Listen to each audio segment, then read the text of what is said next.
Màmá ti wá lọ pé ìyá ọdún. Wọ́n lọ́kọ rẹ ti ń pariwo wá kiri àdúgbò. Ẹ mú sí gbọ́, kí ni ká wá ṣe báyìí?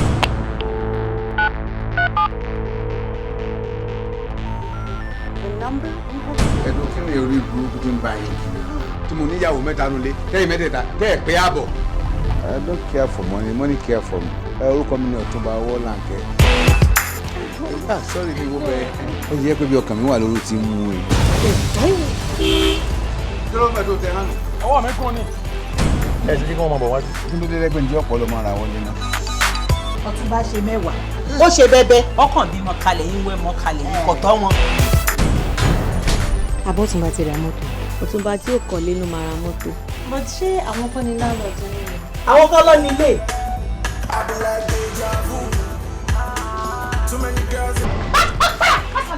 Bí gbogbo ẹ ṣe ń dùn tí ń ṣe yàn gbàgbà yìí síbẹ̀síbẹ̀ náà àánú tó bá ń ṣe mí. Bíi ti bò. Ìgbà wo lọ fẹ́yàwó tuntun tó sọ fún mi? Sọ fún un, ọba ń bọ̀ ni.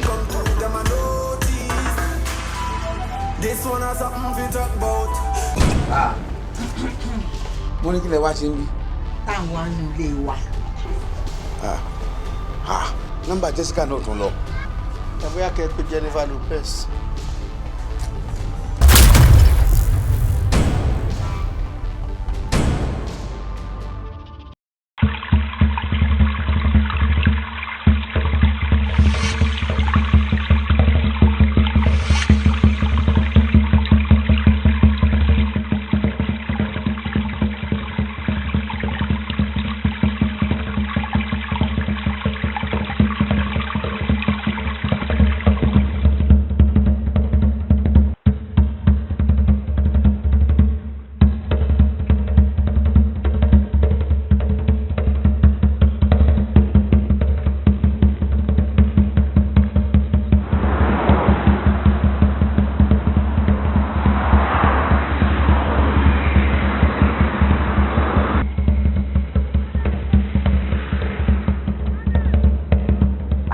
Mo fi kíní sí báyìí bó mo fi sí mo ti ń late now. Really? Kí ni mo sọ fún ẹ? Mo ní kó tó wọ yàrá mi kó máa kanlẹ̀kùn. Oh, lọ́rọ̀ gbọ́ àbí? Jọ, please. Sísá mi, kí lẹ̀ ń gbé pamọ́ gan? Kí n máa kanlẹ̀kùn kí n tó wọlé? Are we both not women? Abẹ́rẹ́ nǹkan tí mo wá. Can you imagine? Èmi ni ó source project ní máa bẹ̀rẹ̀. Sórí rẹ̀ nísìn. Mo ti gbàgbé náà ni. Uniform yìí fit in gan. It looks good on you. Okay. And what's funny? By the way, kí ló tẹ̀ ń ṣe inú ilé gan? Ṣé kò yẹ kó wà lọ́dọ̀ yẹ̀yẹ́ ọ̀ṣùnkú máa gbáradì fún arúgbá tó fẹ́ ṣe? Sister mi, ó yẹ kí ẹ jẹ́rìí ẹni tẹ́ ní. I'm fully prepared. Yeye Osun herself told me I will make the best Aruba ever. Edemawu, I promise not to disappoint our royal Adigbite family. Anyway, butter, mo fẹ́ lọ sí iṣẹ́. Ṣé ẹ ti ń bínú ni? Mi ò bínú, just go please, out. Please let me stay here. Out! Ita.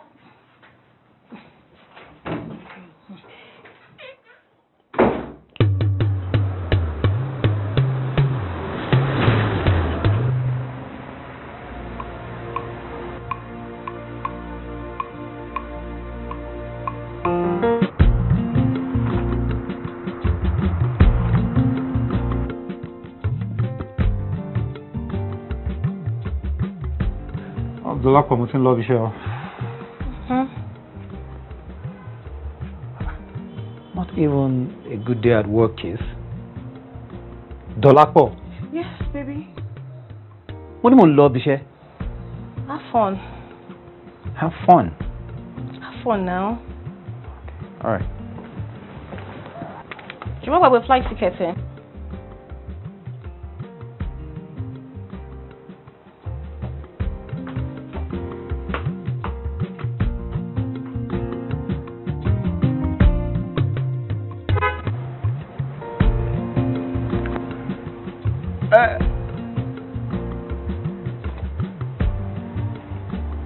Excuse me, sir. Yeah, Ozzy. Ẹ wo. Mo ní ìmọ̀ràn kan tí mo fẹ́ gbà lọ́wọ́ yín bóyá lè là mí lóye. Kí ni? Ẹ wo ọ̀gá. Ṣé rí oorun tí mo sùn lẹ́ni wọ́n fíìmù ni o. Wọ́n fíìmù báwo? Àníṣe lèmi àti ìyàwó mi jọ sùn. Ó wá lóyún nígbà tó máa bímọ. Ó bí bẹ́ta.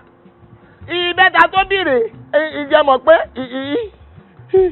ìkọ́jọ bọ̀dá ṣú dọ́kítọ̀. Ìkejì jọ àwọn tó máa wá ń kólẹ̀ dànù ńlẹ̀ wa. Ìkẹta jọ bọ̀dá nẹ́pà tí a jábọ́ lórí pólù nígbà tó fẹ́ wá jáná pàṣánwó nẹ́pà.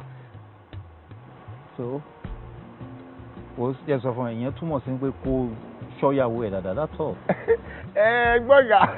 ẹgbọ́gà bọ́ ṣe ronú. Èmi tí mo wà lẹ́kọ̀ọ́ ìṣàdámù nìyàwó mi wà báwo mo ṣe fẹ́ rí iṣọ́. Lọ sí gate bóyá tí n bá dé sí gate. Ẹ bá dé. Lọ sí gate. Ẹ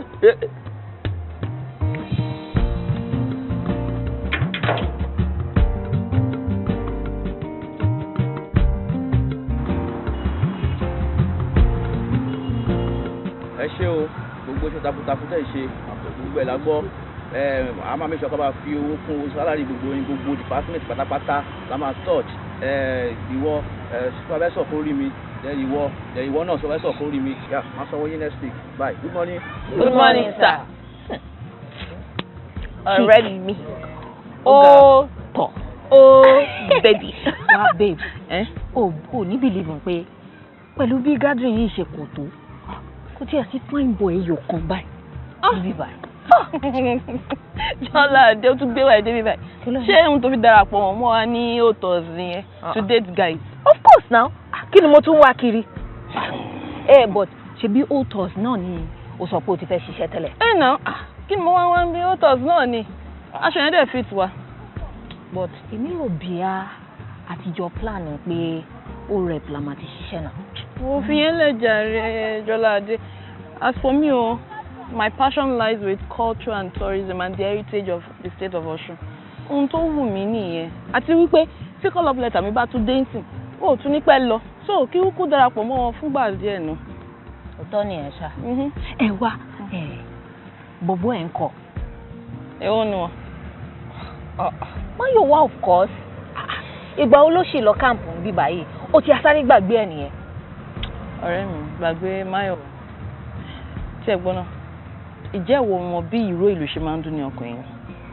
Gbìm, gbìm, gbìm. Ìkórìíre yìí tó máa ń bá ọkàn yẹn nígbà tí wọ́n bá bàlù tán. That is what I want to feel when I think about the man I love. I don't think I feel that with Mayowa. It's just not working for me. Ó gbàgbé gbogbo gbìngbìngbìn jẹrẹ. Mayowa na fine boy. Kí ló wà nù ẹ̀? Ó mọ nǹkan. Abọ́ máa fẹ́. Kí n lọ fẹ́ àbí? Ó tọ́ ni, ó lè fẹ́ o. Ó lè fẹ́. Kí n lọ fẹ́. À ń bẹ̀ sọ̀rọ̀ ń sìn pé èèyàn kò fẹ́ èèyàn tó. Bàtà ìfẹ́ ìṣà. Bọ́lá ti ra. Ọ̀rọ̀ mi ò ta ní ẹ o. Kò rí bẹ́ẹ̀, kò rí bẹ́ẹ̀, kò rí bẹ́ẹ̀. Wo Dáúdà ń dúró dè mí fẹ́ gba passport. Yá lọ. Yẹ sáré lórí.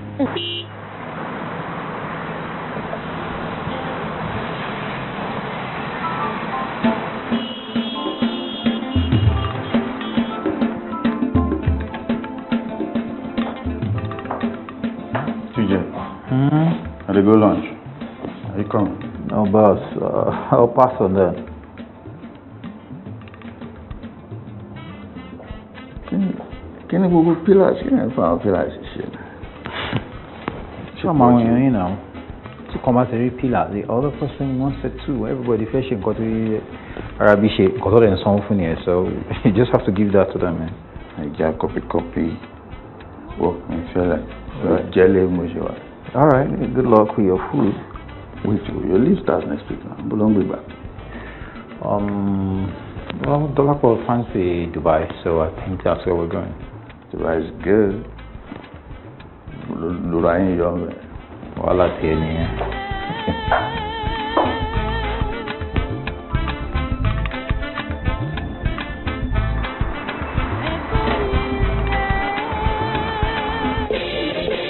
City 105.1. Yes, Africa. Welcome back on Ether Radio. It's your man, Mark Evac. It's a great time to be in Osogbo, and there are plenty of tourist attractions to see, especially the much anticipated Aralola procession, full of pageantry and deep Yoruba tradition. Come on, that's big, wonderful in the state of Osun. Listen to the sound, feel the sound. What the heck? Smell the sound. Ether Radio. You can't catch me, boy. All I hear is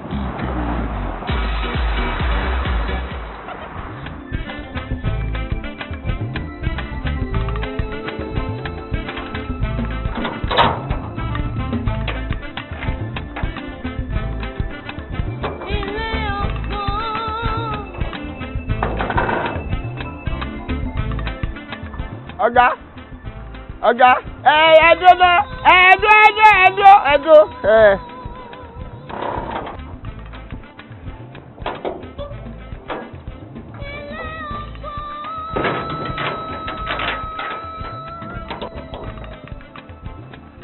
Ọ̀gá, ẹ káàbọ̀. Yẹ ní gbogbo bẹ́ẹ̀ ṣe lọ látàárọ̀ bẹ́ẹ̀ ni mò ń fọkàn gbàdúrà pé Ọlọ́run ṣọ́gá mi dé o, kọ́gá mi wá pàdé àwọn tó máa mú lọ́nà o. Ọlọ́run á ti ṣọ́ yín dé báyìí. Ìjẹ́ ní ìmọ̀ràn tẹ gbà mí láàárọ̀ mo mà ti ronú sí i. Èmi kàn bẹ ṣeré láàárọ̀ yẹn. Ihun tí mo ti ẹ̀rọ ni wípé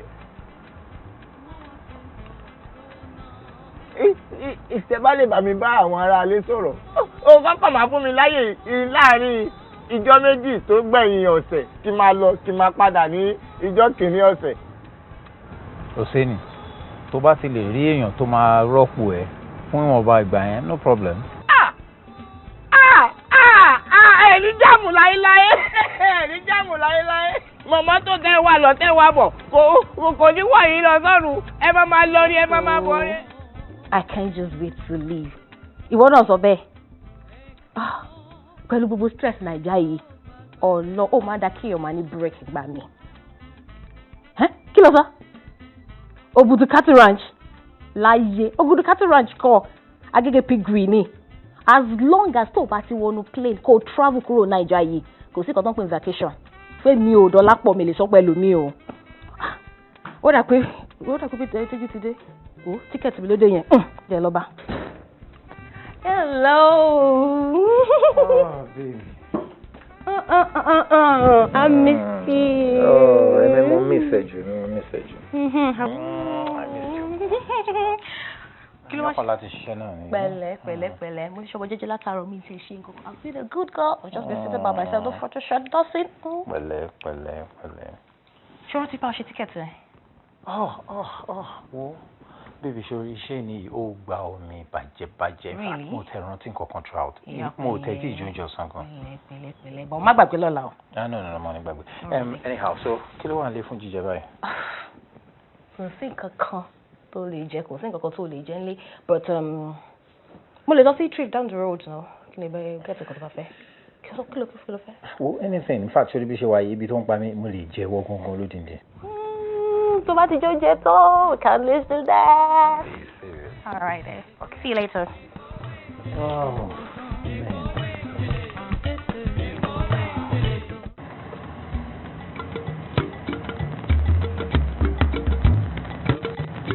Ladies and gentlemen, good afternoon. It's another good day.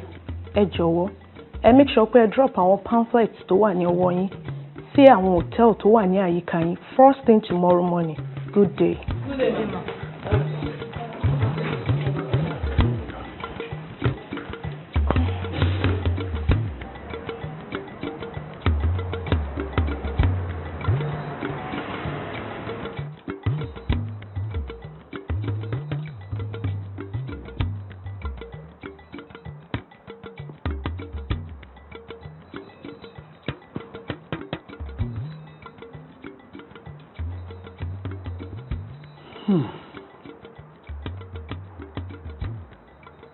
I love it. Ṣé àwọn kẹ́kọ̀ọ́ tẹ̀sí ń rò pé ẹni approve ẹni?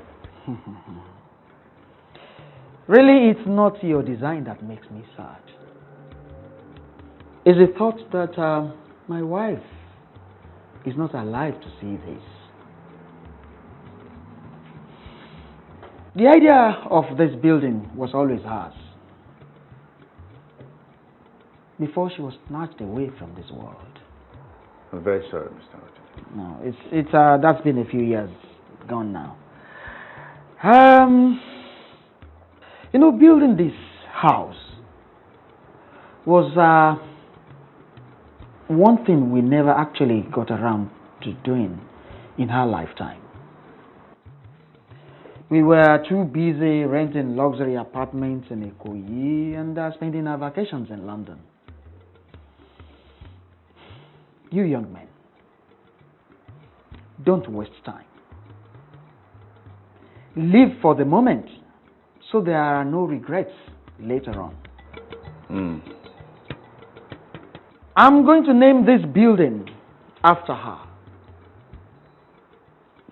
Eniola Villa. Good job, Teju. Thank you very much, sir. Well done. Thank you, sir. Well done. Thank you, sir. I'm okay. All right, sir. Take care, sir. Bye. All right, sir.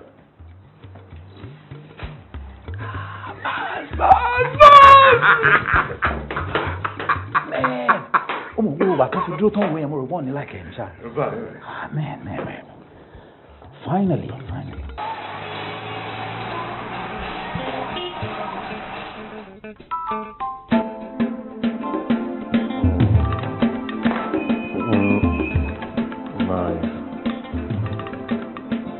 Come straight in, okay? Okay.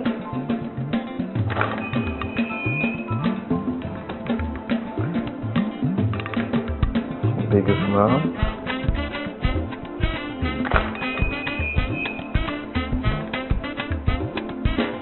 More conservative. Okay, just like this. Yeah, we'll tilt up a little bit. Okay.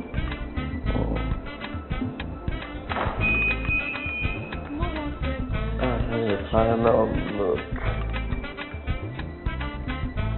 Big smile. Wow. Very nice. What do you worry? Hi. Oh, yeah. That's really everything. Hello.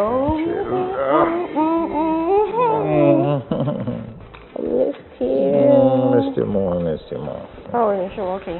Okay, looking good. Thank you so much. Let me show you. Actually, my lord, check our travel agency. So, Dubai next week. I love you. Jẹ́ kí tètè máa lọ, jẹ́ ká lọ kí lọ fọ ojú mi, then ká lè máa lọ.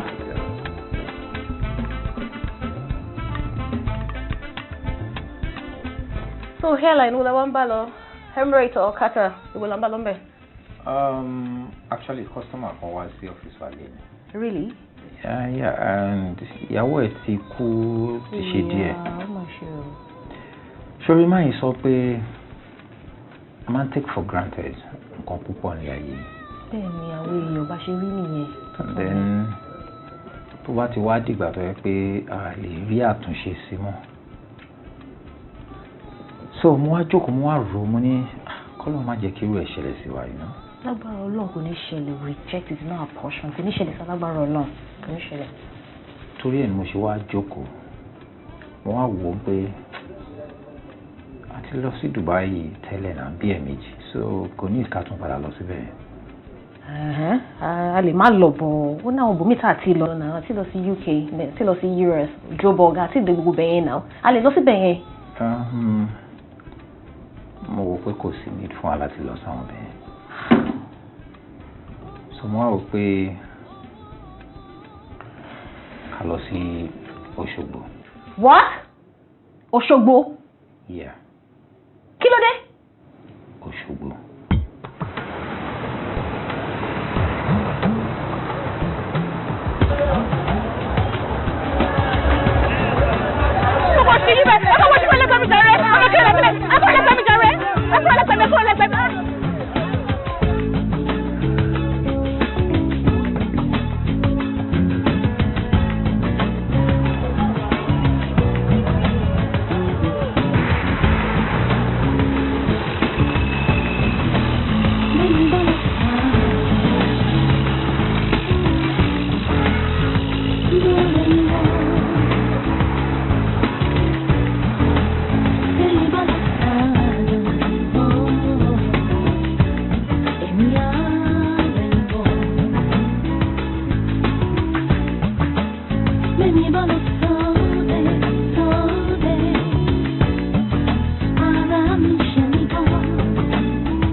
Alright, báwo?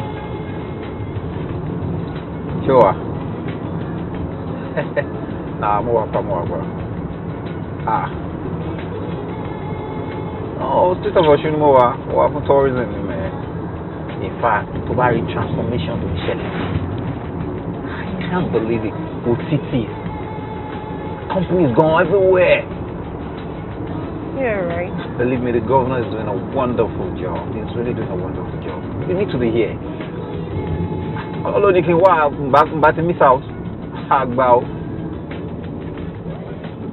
No. That's the door like you are. Count me out.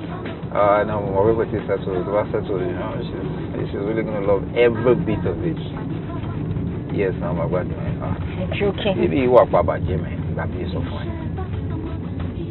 No. Oh, send you to the Pamela working down. Alpha, there is a man coming towards you with a black underaccord with the plate number EKY24AU, and he's coming towards you now. He's receiving call. Why drive you? Over and out. He looks so. Yeah. Hold on, really. Market for now. All right, yeah. What are the last now?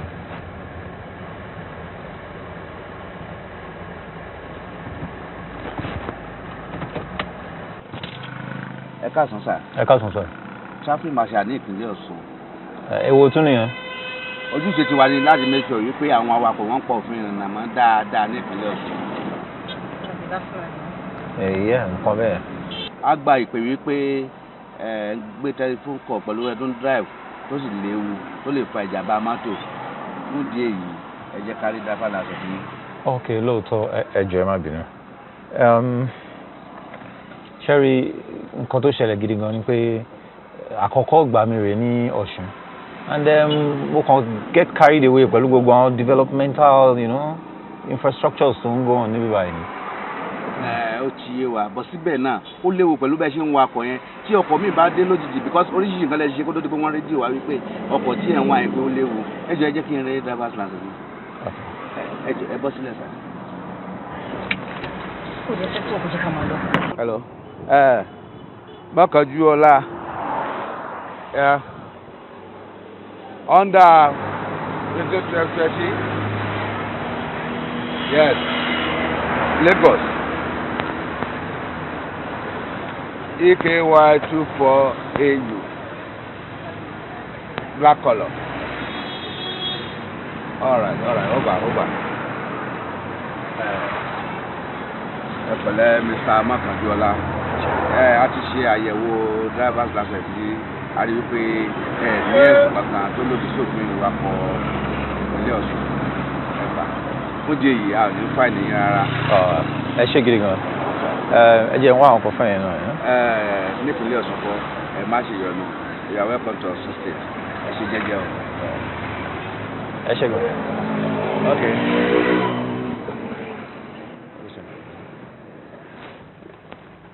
Báwo ni baby ṣe settle wọn? Ṣùgbọ́n the funniest thing, wọn ò gba settlement yẹn. Really? Really?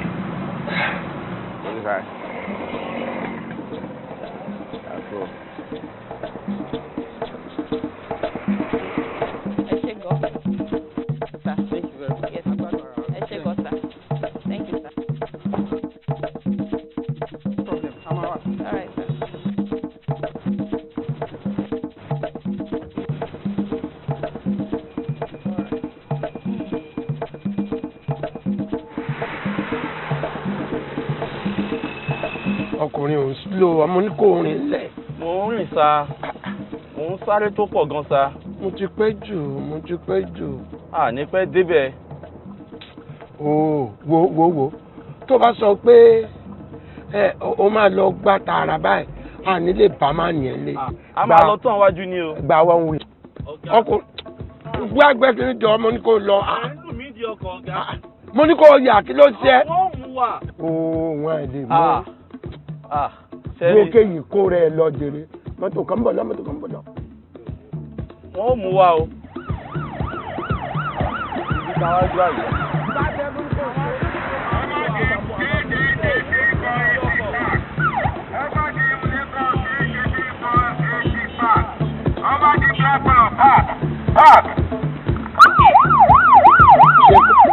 sọ fún kó wá bá mi ń bì.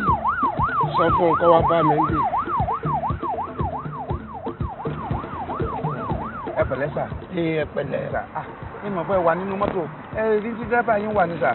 Sorry, sẹ́rí, mo ń kọjú lọ síbì kan ni. Mo dẹ̀ rí pé bá a ṣe ń lọ yìí, lábìlẹ̀ meet up bí tá à ń lọ. Ẹ jọ̀ọ́, I'm sorry. Ẹ jọ̀ọ́, I'm sorry. Ẹ jọ̀ọ́, ẹ má. Kò ń ṣọ̀rọ̀ tẹ̀ ń sọ yẹn sà. Ẹ tí wọ́n ń wà yín ò dáa. Ẹ mọ̀ ní tó lè kọ́ọ̀sì ni. Ntí yóò tí ì bá a kọ́ nígbà tí o ti rí mi ń bì. Lẹ́yìn. Tó ti rí mi ń bì, ó mọ̀ mí ni. Ká lẹ́yìn. Èmi ti Ọ̀túnba Kásìmọ́wò Sàlámì Àlàdé. Ọ̀túnba ká máa rúfin nìyí. Ẹ má bínú sà. Ṣé ẹ máa lọ fún check-up? Mo fẹ́ máa ń sọ̀tì mi. Mi ò ń sọ̀tì ẹlẹ́ọ̀túnba ní ìlú díẹ̀ ní fi ń jọ̀túnba. Wọ́n mọ̀ pẹ̀lú wà báyìí mẹ́ lọ́wọ́ yín. Bójú mu sà. Pé ọ̀rọ̀ tó ń sọ lẹ́nu, ò ń sọ̀rọ̀ ọmọ tó gbọ́n báyìí. Ó mọ̀ mí ni. Àwa lásán ni wọ́n kó yín síbẹ̀. Ẹ̀yin graduate ẹ̀ rí sẹ́sẹ́. A ní kí wọ́n máa kó yín síbí kẹ́ ẹ̀ máa róúnjẹ jẹ. Sọ fẹ́ máa insult mi. Ẹ ṣe àdúpẹ́. Torí pé mo ń bá business tèmi. Ẹ má bínú sà Ọ̀túnba rúfin. Ṣé rí pé àríṣẹ́ iṣẹ́ wa yẹn náà. Má sọ báyẹn má. A máa ṣiṣẹ́ wa bó ṣe ká ṣe sá. Ọ̀túnba arúfin má sọ bẹ́ẹ̀ mọ́. Arúfin ni yín sá. Ẹ mọ tẹ́ ń wá yín. O mọ̀ mí ni wo jọ sídèrè kò dé sáré. Sísì ni. Ẹ dúró síwájú mọ́tò yẹn. Máa bùkún yín ni. Èmi. Bẹ́ẹ̀ni sá. Wà á bùkún èmi. Wọ́n wọlé sínú mọ́tò yẹn. Wà á bùkún èmi. Ẹ gbà sá. Ẹ máa lọ san owó yín sí. Mr. Man wá jọ. Káde fún ẹ ní nǹkan kí. Ẹ ti sà àwọn ohun ṣe ń tẹ̀lé fún nìkan. Ṣé rí àwọn tí wọ́n ṣòfin àwọn ẹgbẹ́ àbúrò yín ni tí wọ́n fẹ́ kí lu ìtò. Nígbà táwọn ọmọ inú yín bá fẹ́ kí lu tò tẹ́yìn wá lẹ́yìn ìjọ tó ń bá tẹ́ ń dàrú tó bá làkàyè mu. Kí ni purpose lẹ̀kẹ̀tẹ̀ ẹgbẹ́ sọ́run pẹ̀lú bẹ́ẹ̀ ṣe wà yìí? Èmi kò burú ní ìròpó mọ̀ mi ọkàn jáwé lásán ni ìwé ọkàn já lásán ni ọmọ mi pé ọkàn já lásán ni. Ṣẹ́rí ẹ jẹ́ kí n sọ fún nìkan fún yín ṣẹ́rí ìwé hello make sure gbogbo wọn dé ọ́fíìsì àgbọ̀ make sure gbogbo wọn dé ọ́fíìsì ẹ jọ kẹ́ lọ sanwó yẹn sá. Èmi nílùú yìí ní ìròpó mọ̀ mi dọ́mú fèrè èmi nílùú yìí gbogbo bí sábà ní kò lọ ní kò máa lọ wọn á bá mi níbẹ̀ èmi.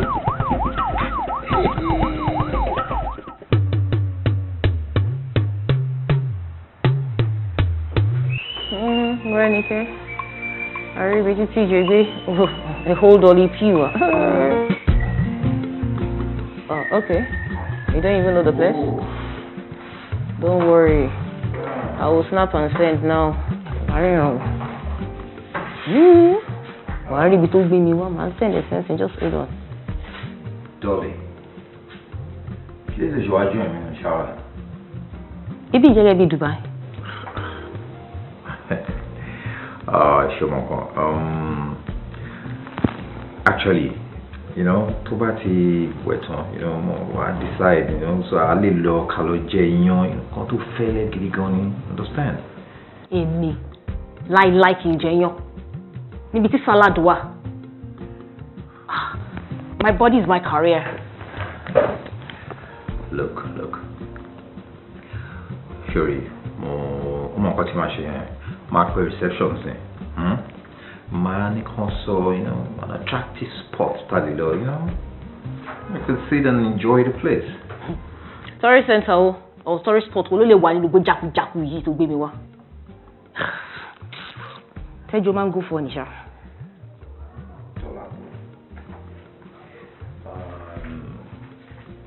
Shuri, kì má bínú mo wá fún mi owó wa sí bá. So, mo be ko lo wo Osun State yìí. Look. It's not called Osun State. It's called State of Osun. Whatever. Dolapo. Let's just enjoy here for now. Dubai. You know what Osun, Hawaii.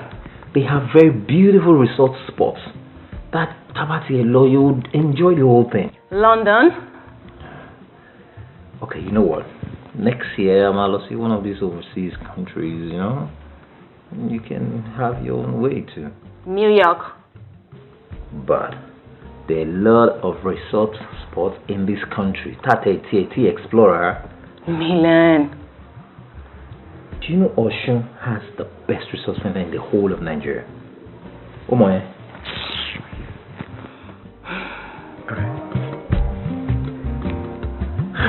your way.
Rẹ̀lẹ̀, kí ló máa ń ṣe ẹ náà?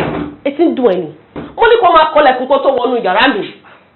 Mo ti gbọ́ sísá. Ó ti gbọ́ ló máa ń sanwó òun ṣẹ́rí. Nonsense. Èmi ni Arúgbá, ẹni tó yege jùlọ láàrin gbogbo omidan tó wà nílùú Òṣogbo. I must be doing something right. Ẹ wò, mọ́mì ní kí n sọ fún yín pé oúnjẹ yín wà nínú microwave. Tẹ́ bá ti rẹ́dì, kẹ́ lọ gbé. Èmi ti ń lọ o. Àbí ṣé kí n tún kọlẹ̀kùn kí n tó jáde?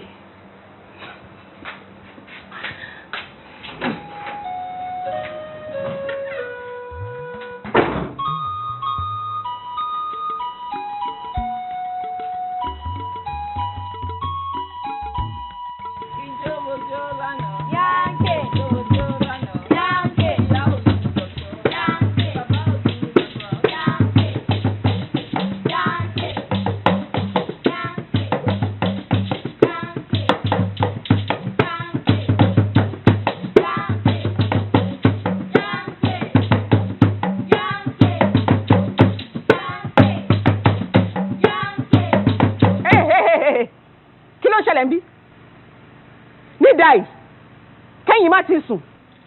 Ó yá mo díjú mi kó ní kálukú gbalé ẹ lọ.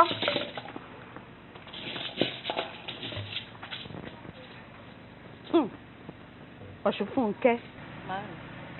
Ṣé ìwọ mọ̀ pé ohun gbogbo ló ní ìgbà àti àkókò?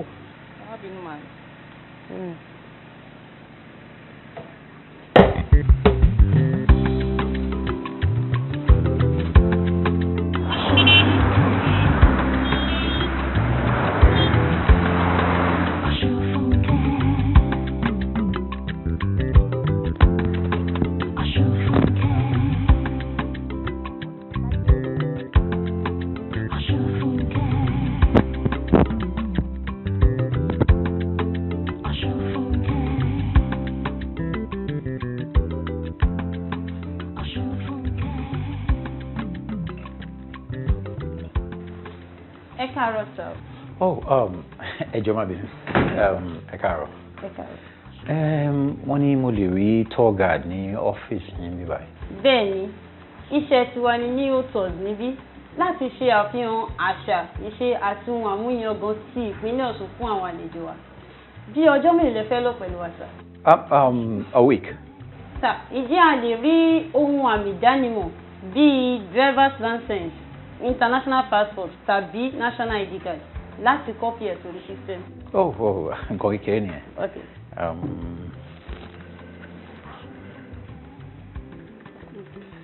Yeah, driver's license.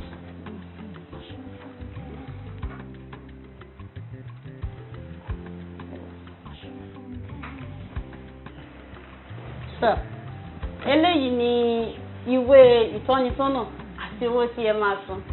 Ẹ gbà, ẹ jókòó síbẹ̀. Wọ́n bọ̀. Ṣé gan?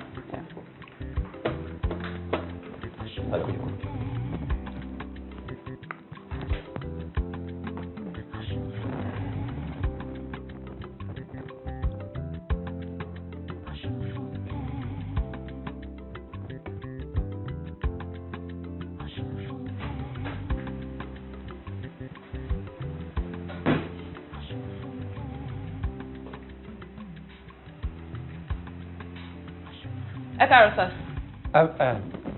Ẹ káàárọ̀. Orúkọ mi ni Osunfunke Adégbìtẹ́. Èmi ni atọ́nà tó máa mú iye káàkiri ìpínlẹ̀ Ọ̀ṣun fún àkókò tẹ́ máa fi wà pẹ̀lú wa. Teju Makanjuola. Ẹ káàbọ̀. Yeah. Ṣé gbé mọ́tò yín wá ní àbí ẹ fẹ́ ká bá yín háyà ẹ lè tẹ́ máa lò fúngbà tẹ́ máa wá? Oh no. Mo gbé mọ́tò mi wá.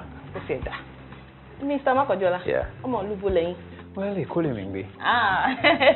Ẹ káàbọ̀ sí ìpínlẹ̀ Ọ̀ṣun. Àwa nìyẹn o.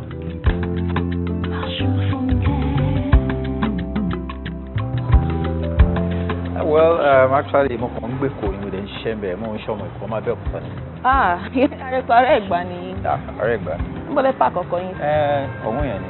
Orúkọ yẹn Osunfunke. Ó dà pé ọmọ Ọ̀ṣun ni wọ́n máa jẹ́ bẹ́ẹ̀. Actually, ọmọ Òṣogbo gangan ni mí. Born, bred and buttered. Wow. Bẹ́ẹ̀ni. Yà lọ mọ́tò nìyẹn.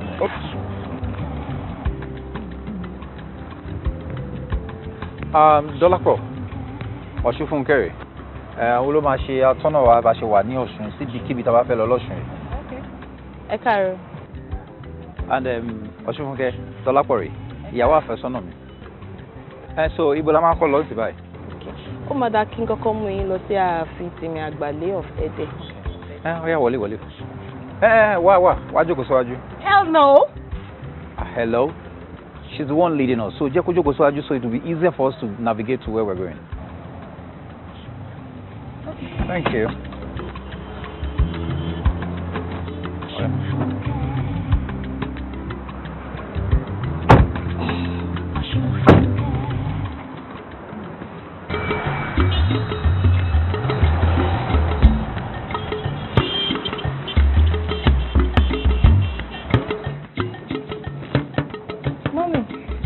Osunfunke ẹ káàbọ̀. Ẹ ṣé ma. Ẹ ṣé ma. Ẹ ti tún máa wà àlejò yín wá. Bẹ́ẹ̀ni wa. Ẹ máa bọ̀.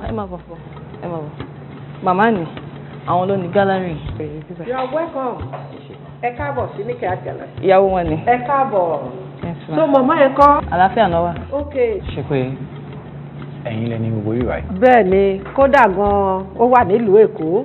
Mo tún ní Àbújá, Ògìdì, Kogi State àti ìlú New York City. Pé a ní nǹkan tó yìí ní Ọ̀ṣun. Bẹ́ẹ̀ni, Osunfunke láti bá mi mú wọn rìn káàkiri. À ń bọ̀ mà. Ó dà. Yes ma. Tí rí nǹkan kan, òkè alájà mẹ́ta ní bíbá. Láti bẹ̀rẹ̀ títí dókè pátápátá ní gbogbo artwork. Kan tó fi dá ká máa gbé ìṣe àti àṣà wa lárugẹ nìyẹn. Màmá ń ṣe gan. In fact, wọ́n profile wọn ní CNN recently. All because wọ́n ń gbé culture Yorùbá lárugẹ. Ẹ ti rí tí mò ń sọ báyìí.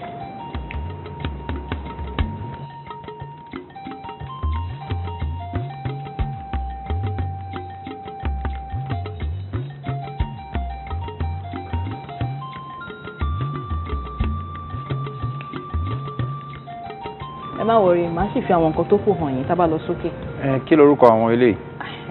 Ṣé rí eléyìí ìyáàlú lélẹ̀ gángan lélẹ̀ omele ni àmọ́ o souvenir làwọn ilé ìlú gidi wà láàrin wọn bí lọ́wọ́ wà ń bẹ̀ yẹn torí pé àwọn expatriates wọ̀nyẹn àwọn tourists tó ń bá wá sí bíbí ìsìnyí báyìí gbogbo wọn ló máa ń fẹ́ gbé lọ́lé wọ́n máa ń hàn gẹ̀ ni torí ìlú gángan ti di mímọ̀ káàkiri gbogbo àgbáyé ọba Adétóyọ̀ṣe Láòyè ti ìlú Ẹdẹ ìgbà náà àwọn ló jẹ́ kí ìlú gángan di mímọ̀ káàkiri gbogbo àgbáyé. Really? Bẹ́ẹ̀ ni o kódà ìgbà tí Queen Elizabeth wá sí ìlú Nàìjíríà in the 50s wọ́n ṣeré ìdárayá fún Queen. Bẹ́ẹ̀ ni àtìgbà náà ni ìlú Ẹdẹ ti di aṣíwájú nínú àṣà ìlú ṣíṣe káàkiri àgbáyé. Ṣé ìwọ náà mọ̀ lù? Èmi kẹ̀ rárá o obìnrin lèmi o. Ẹwẹ̀ yín báyìí ẹ̀wọ̀n tó fẹ́ fi hàn yín tá bá dókè màá fi hàn yín ó dà ń pé 3rd floor níbẹ̀ yẹn wà kẹrán mi létí. Sà ẹ wá kí ló dé ó dàbẹ́ ní pé ìyàwó yín ò láìkì ìlú Òṣogbo rárá. Ó jẹ́ ń sọ fún ẹ ṣé tí lọ́kàn ìyàwó tèmi bíi kó wà ní Dubai, New York, London gbogbo eléyìí tó ń ṣe yìí kò bá lára mu rárá. Ó yé mi ṣùgbọ́n ìlú wa yìí náà dẹ̀ gba yìí gan o àti wípé àṣà wa ẹja ká máa gbé lárugẹ ó gbọ́ bí tẹ́ dárúkọ yẹn ṣé wọ́n wá dá tó ọ̀dọ̀ tiwa ń bè ní. Ẹ máa bọ̀ ẹja lọ ẹja lọ fi ibi tí mo ní wọn fi hàn yín hàn yín. Ẹ wá ẹja lọ ẹ máa bọ̀ nǹkan tẹ́ ṣì máa rí pọ̀ ẹ máa bọ̀ ẹja lọ.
Renike, shall I send message? Leave a message and just to roll about me send it. My hand to look over. You should listen.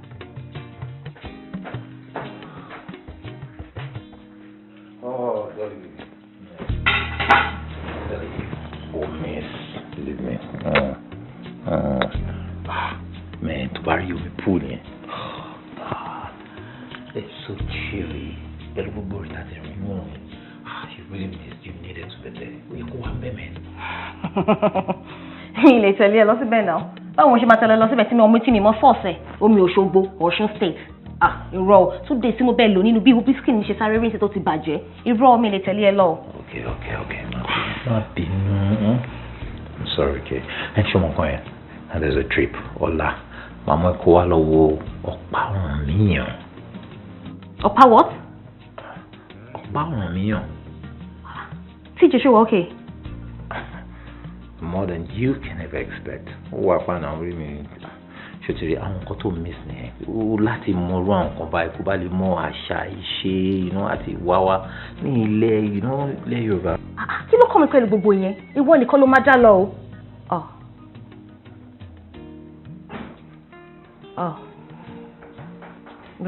Message rẹ̀. Gbàgbà. From Lagos.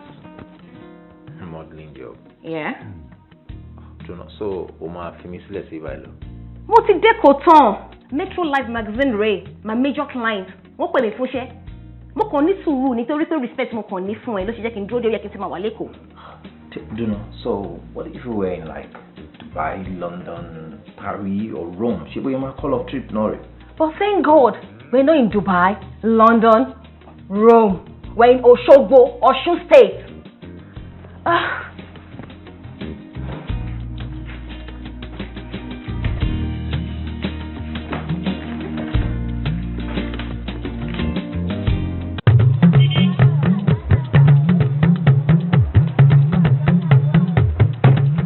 Teju wọ́n dẹ̀ fún mi lẹ́kì máa lọ bicycle.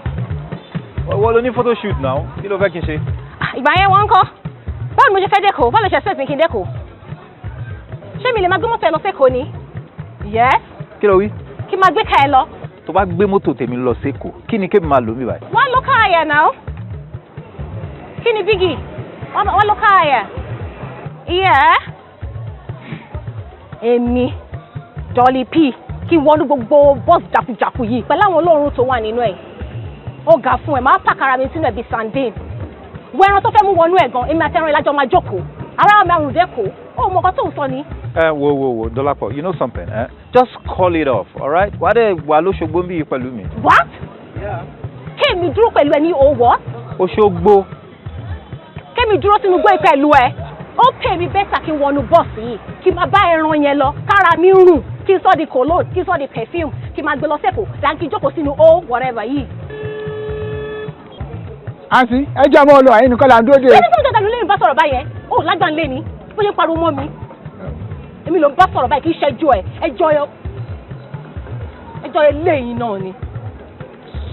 Dábàá mi jàre, kí ló fi àtọ̀ south boy mi? A fún dáàdì ní hug now.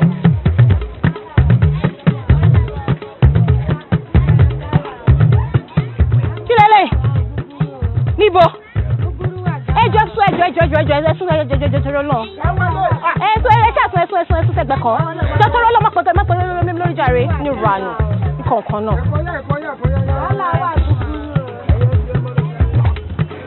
Jẹ́sí fún ọ̀sẹ̀ kó gbá mi. Màá ní kọ̀tún àti ẹgbẹ́jú ẹ̀sán olóòrùn ní ìyá. Orí jákujàku lọ bó ṣe rí. Ẹyẹ tí wọ́n gbé mi kí ní pẹ̀pẹ̀ mọ́tò ìjọba jàre. Hello, Angel. Every morning and every day ni máa dúpẹ́ lọ́wọ́ Ọlọ́run pé ó dídí fi ìyàwó tó rẹwà báyìí tà mí lọ́rùn. Thank you, darling. That fine boy, Mr. Fine Boy. I miss you more. Shall we go to the office? I can see you. Oni?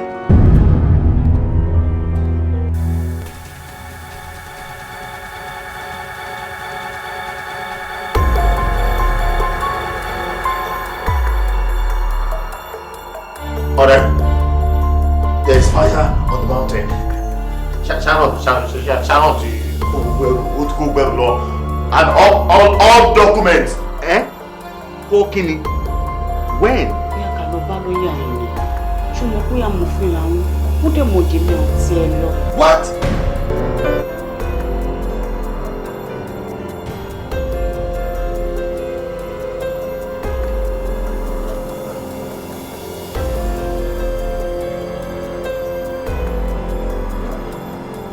He drugged me.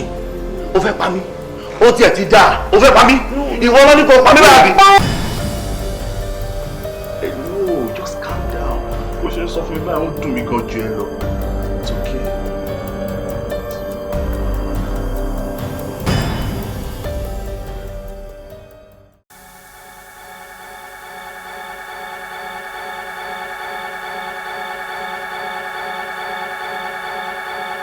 Kí ni kankan tẹ́ fẹ́ kí n ṣe fún yín torí kò tí ì yé mi tó. Tírírí ń tarara. Tarara tírírí. Gbogbo iṣẹ́ tó bá wù kàn gbé fún ọ, ó ti di ṣíṣe, ó ṣe ni. Ikú lèmi mi kì í jẹun ẹni kí n tún pa ni mọ́. Tá bàbá wa lì, àpá ìyá wa lì, àpá wa lì, àpá àbúrò ìyá wa lì. Àwọn pa áptọ̀ tó jẹ́ ẹ̀gbọ́n bàbá wa lì. Sango tí mo wà yìí mò ń gbé bí kò lè san mí ni o. Tó bá wá ṣe bàtìbàtì níwájú mi, màá ní kó Sango kóòtù lórí ẹ̀. Kí ló jẹ́? Ta ni ẹ́ kí ló gbójúlé? Èmi tírí. Náà sọ gọ́ọ̀mù yín. Gọ́ọ̀mù mi.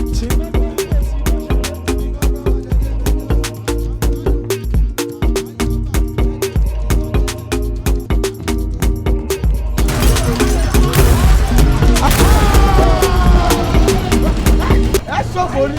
Why? Mo ti sọ tẹ́lẹ̀tẹ́lẹ̀ pé mi ò wá síbí yìí. Ọmọ yìí ló pa mí. Owó mọ̀ ni. Ṣé wọn nìkan ló sí ilé ọkọ ni? Ṣé bẹ́ẹ̀ mi náà sí ilé ọkọ? Tírímì sí yú ọmọ yín nù, ń bẹ ní àgọ́ àwọn ọlọ́pàá. Kí ló ṣe tí wọ́n tó fi wà lágọ̀ọ́ ọlọ́pàá? Ṣé kìí ṣe bó pààyàn? Ọlọ́run.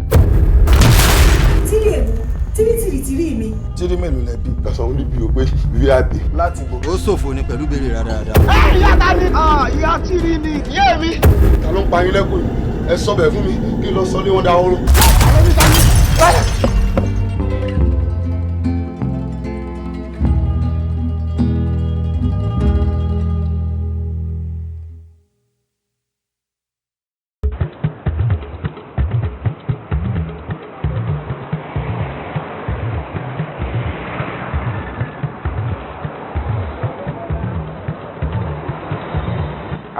Mr. Makanjuola, ẹ pẹ̀lẹ́ sà.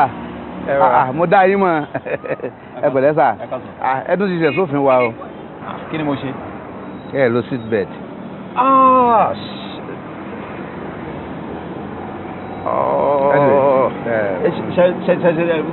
Mo wà in a hurry ni ẹ. Ẹ má hurry. Ẹ má lọ san fine sí ọ́fíìsì wa. Hello, you get inside the car.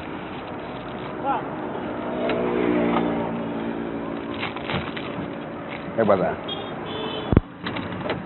Ẹ bá mi ṣí kíní fún ọmọ. Ẹ pẹ̀lẹ́. Kẹ́ ẹ níbi TV dé. Ẹ pẹ̀lẹ́ sà. You can go. Mo lọ sí pásọ̀ tó.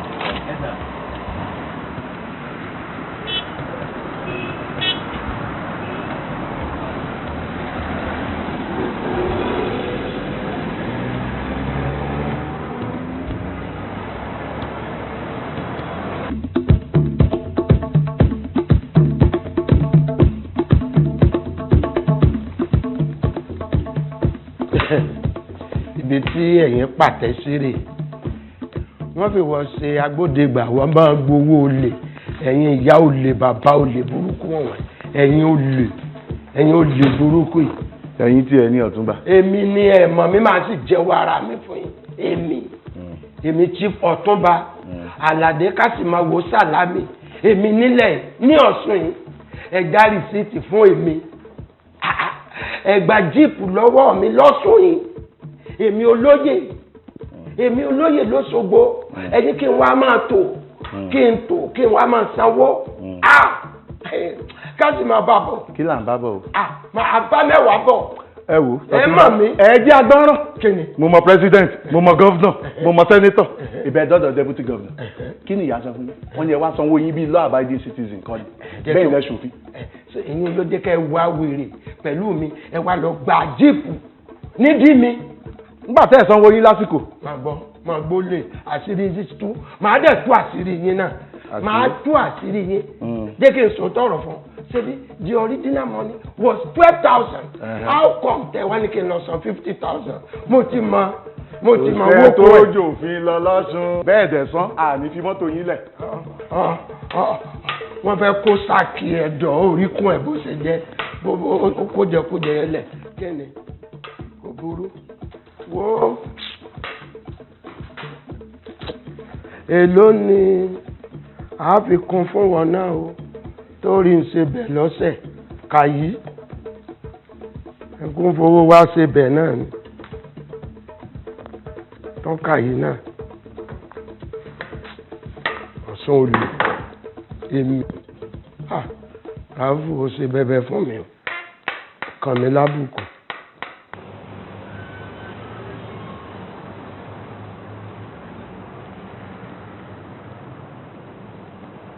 ẹ káàárọ̀. báwo. adúpẹ́ ẹ káàbọ̀. ó mà pẹ́yìn díẹ̀ lé ni. báwo àwọn ibi díẹ̀díẹ̀ kan tá láti dé náà ni. ok alright ẹ pẹ́. madam kọ́ wọn bá yín wá ni. madam ò bá mi wá. ṣé kò sí. ṣáṣá ni madam ti padà sí èkó ṣá. alright sir. ó ti yá nìyẹn. Osunfunke. ṣé ti TJ lórúkọ mi kọ́tàn ọ̀rẹ́ mi dẹ̀ máa ń pè mí nìyẹn so mo fẹ́ gbogbo sàṣàṣà tó ń lò yìí kàn pè mí ní TJ. alright sir. ẹ má bínú. ok ẹ já kọ́kọ́ dé UNESCO building for Center for Art and Culture tabakuru mẹ́ẹ̀ a lọ sí ìlú Ifẹ̀ ní ibi tí ọ̀pá ọ̀ràn mi yàn wà ṣe tán. alright sir ẹ já lọ. ẹ má bínú. ó tún lò sà. adúpẹ́ sà.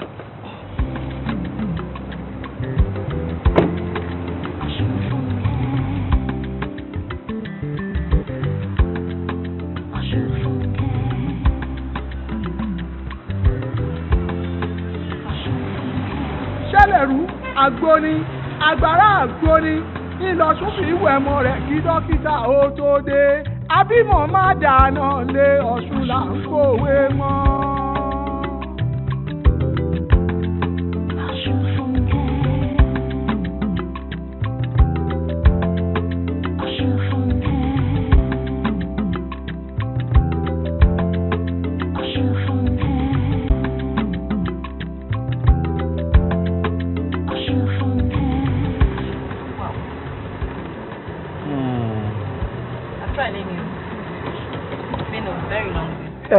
In fact, mo gbádùn gbogbo ìrìn tààrin lé nìyí. Well, did you anybody? I hope you enjoyed yourself. Yeah, I really did. Oh, really? Yeah. I'm glad. Inú mi dùn pé gbádùn ara yín. Okay. But so, ìgbà ọlá tó máa jáde báyìí. Ẹdùn náà. Enjoy ara yín even though madam were around. Osunfunke jẹ́ ń sọ òótọ́ kan fún ẹ. Okay. Ṣé Dolapo ń ṣe ìyàwó mi? She's just my girlfriend.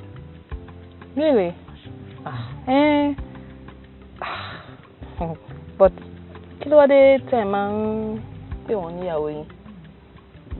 Well, she feels more secure than my baby. Ooh, okay. Oh, Yemi, I understand. So, ibo la tún wá ń lọ lọ́la báyìí? The famous Erinjisha waterfalls. Tó máa ń pè ní Olúmire waterfalls. Wow. Yes. Seriously? Then. In fact, ó dàbí gàtí wà ń bẹ̀ yín sí ní ká ní mi ṣe gbogbo orin tá a ti rìn lé nìyẹn. Yeah. Kò sí wàhálà ẹ má wọrí ọ̀la ti dé tán. Okay. So, ṣé kí n lọ drop ẹ sílẹ̀ ni? Actually, mi ní mind, but tẹ́ bá mind náà ẹ lè dúró dè mí kí sáré lọ change aṣọ mi. Kẹ́ lè drop mi sí town. Town? Yes. Kò tí ì lọ lé ni. Rárá o, mi tí lọ lé nsìn. Mo ní ibì kan ní town tí mo ti máa ń darapọ̀ mọ́ band kan, live band kan máa ń play níbì kan. So I'm trying my hands náà. Máa ń kọrin pẹ̀lú wọn ṣá lẹ́ǹkọ̀ọ̀kan. That's good. Tó wàá máa ń lè di ohun bí handbag ẹ lọ́nà. Handbag ṣá, well, mi mọ bí ẹrí ibi tẹ́ máa like ni. Dídé fact máa ti padà sóòótọ́ òun sẹ́yìn. Bẹ́ẹ̀. Mo ṣe nǹkan bẹ́ẹ̀ náà mo kàn máa wò kè ní it will really be boring. Well, you know, mi ò mọ̀ Very bit my like me. Ẹ̀yin Lagosians. Ẹ̀yin ará Èkó. Kí ló ṣe àwọn ará Èkó? Ṣé tó bá ti jẹ́ anything tó tán mọ́ music? Ó like ẹ̀ pa. Ó ti tán gbà yẹn. I am a music buff. Oh, that's great. You have fun tonight. I will. Ẹ jẹ́ sáré lọ ń gbà yẹn. Okay. Ẹ ṣé. All right, sir. All right.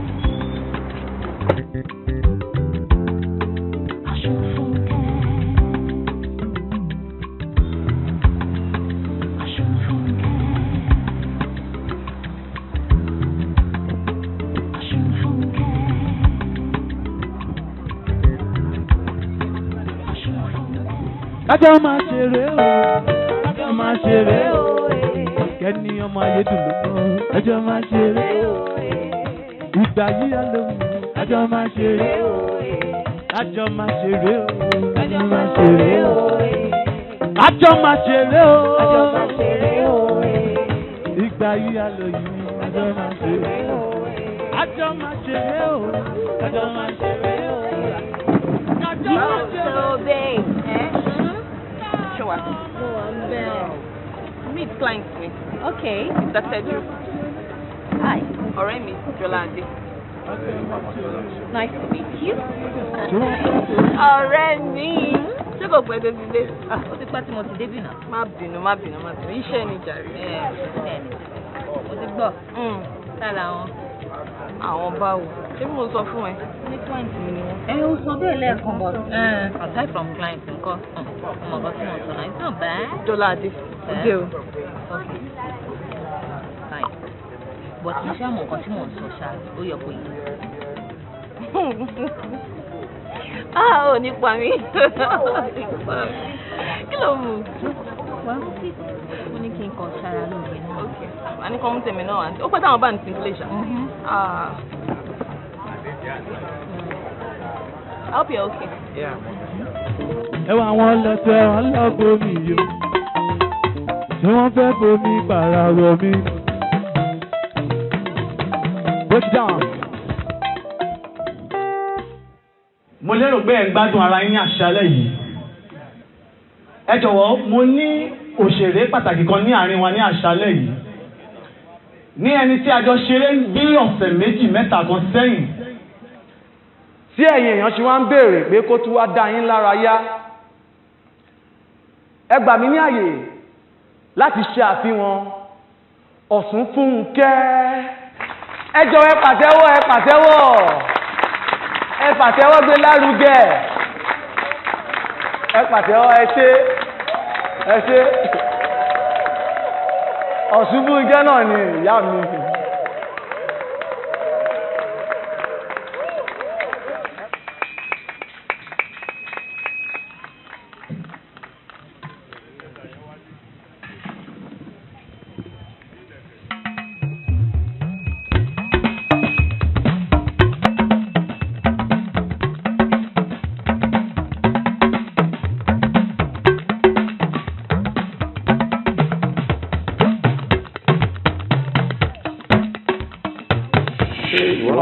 Èmi kẹ̀. Rárá o, obìnrin lè ní o.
lẹ́ẹ̀kan sí ẹ bá wa fún Osunfunke ọmọ tiwa ní ìlú Òṣogbo látẹ̀wọ́.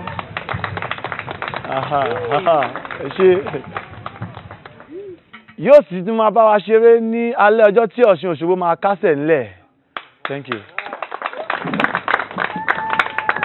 That's my baby. That was so nice. Oh, she gone. But má bínú, òun kọrin, òun lùlù. Ó sọ fún mi pé Osunfunke, ọ̀rẹ́ mi nìyẹn. Ó good gan ni bó ṣe wà yẹn. À ń gbìyànjú. No, but Sweetheart.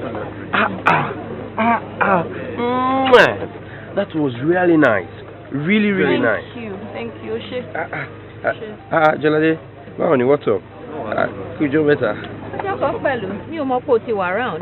Mo ti wà round láti bí ìjẹta. Jolade, ó máa ń dán kẹ́ ẹ̀. Fọwọ́ láìkan mi lára kí o náà dolówó. Mayo. Yeah?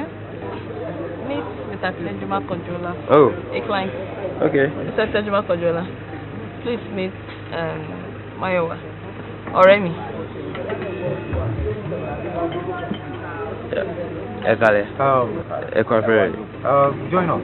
Wọ́n jókòó kó.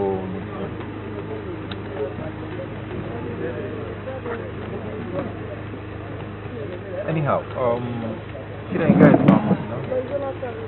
Oh, okay, Pelele. Can you come for it? What would you say?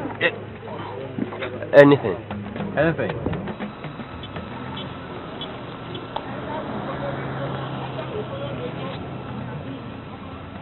All right. Okay.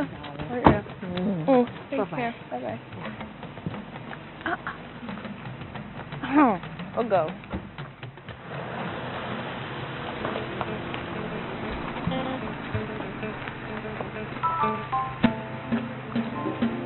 Osunfunke?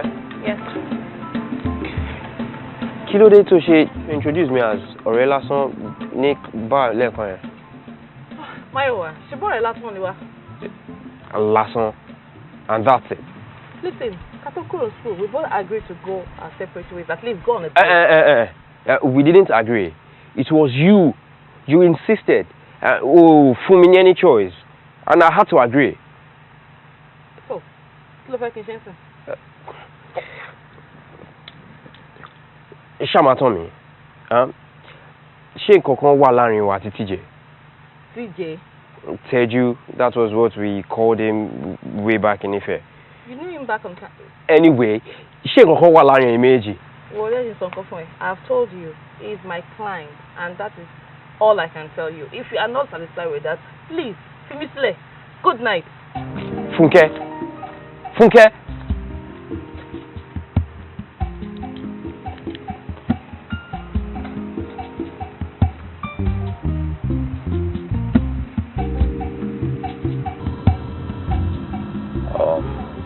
Jolade. Yes. Èmi ti fẹ́ dé hotel mi, so gbogbo ni máa drop ẹ síbẹ̀. Má ṣe yọnu, o lè máa lọ sí hòtẹ́ẹ̀lì. Excuse me, sorry, I don't understand. Don't get that. I mean, the night is still young. Let's catch fun together. See.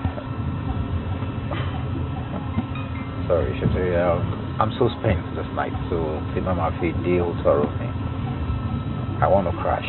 Ìyẹn náà lọ. A lè jọ lọ ṣe yẹn together. No. I said, èmi nìkan ṣoṣo.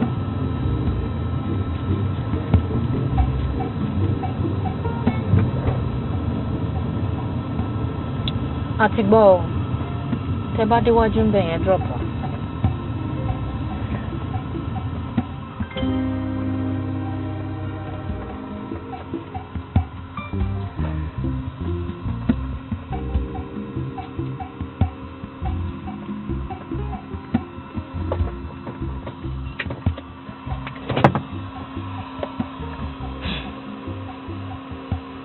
Mo rí ojú tó fi ń wo Fúnkẹ́ ń bẹ̀ yẹn lẹ́ẹ̀kan.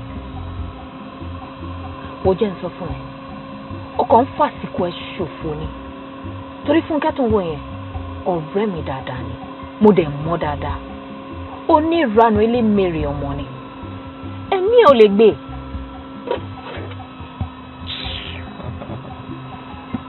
ó pè yàn lọ́rẹ̀ẹ́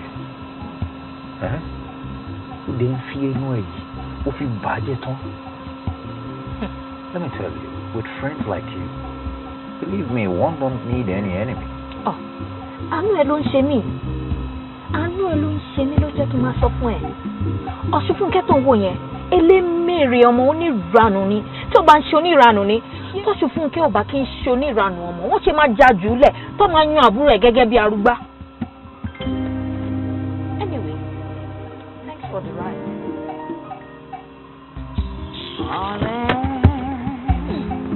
Ọ̀rẹ́ ayé yóò asán ló jẹ́. Ọ̀rẹ́ burúkú aláìníròónú o.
Waterfall yẹn.